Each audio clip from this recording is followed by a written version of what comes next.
بسم اللہ الرحمن الرحیم۔ اللہ کے نام سے شروع جو بڑا مہربان اور نہایت رحم فرمانے والا۔ میرے معزز سامعین کرام، السلام علیکم ورحمۃ اللہ۔ ہماری آج کی ویڈیو سورۃ البقرہ کی آخری آیات کی فضیلت کے حوالہ سے ہے۔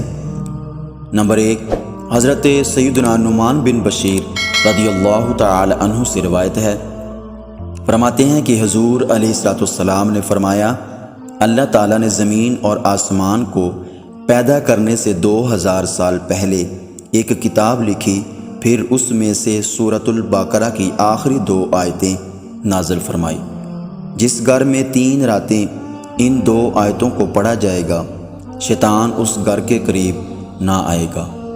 نمبر 2، حضرت سیدنا ابو ذر رضی اللہ تعالی عنہ سے روایت ہے کہ حضور علیہ السلام نے فرمایا، سورۃ البقرہ کے خاتمے کی 2 آیتیں اللہ تعالیٰ کے اس خزانے میں سے ہیں جو عرش کے نیچے ہے۔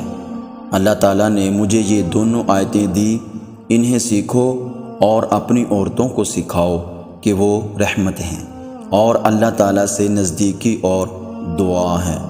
نمبر 3، حضرت سیدنا ابو مسعود رضی اللہ تعالی عنہ سے روایت ہے کہ حضور علیہ السلام نے فرمایا، جو شخص سورۃ البقرہ کی آخری 2 آیتیں رات میں پڑھے گا وہ اسے کفایت کریں گی۔